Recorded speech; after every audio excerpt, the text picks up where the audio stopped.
হাই বন্ধু বান্ধৱসকল দিব্য শইকীয়া ব্লগছলৈ ৱেলকাম। মই আজি আছোঁ গুৱাহাটী মহানগৰত। এই গুৱাহাটী মহানগৰত যি ৰাজপথত এই যি বানৰ তাণ্ডৱ, মই আপোনালোকক ভিডিঅ'ত সবিশেষ দেখুৱাই আছোঁ।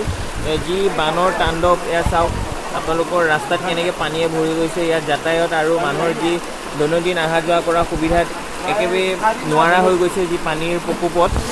আমাৰ লগত ইয়াৰ স্থায়ী বাসিন্দা আছে, তেওঁলোকৰ লগত মই দুআষাৰ কথা পাতিব বিচাৰিম যে ইয়াত আজি কিমান দিনৰ পৰা এনেকৈ বানৰ তাণ্ডৱ হৈ আছে। আমাৰ লগত আছে স্থায়ী বাসিন্দা দাস দা।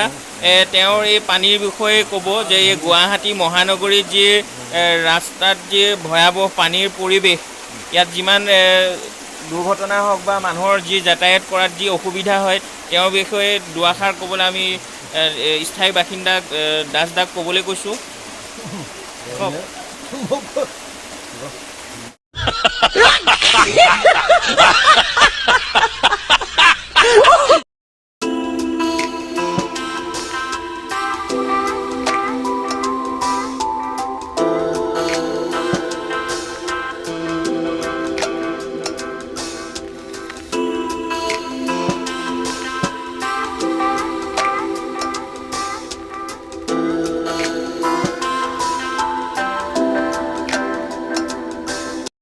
ইয়াত যে বানপানী হৈ আছে, এই বানপানীৰ বিষয়ে আপুনি কি ক'ব?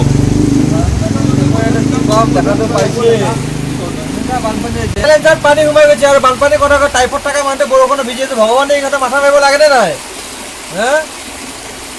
আৰু কথাটো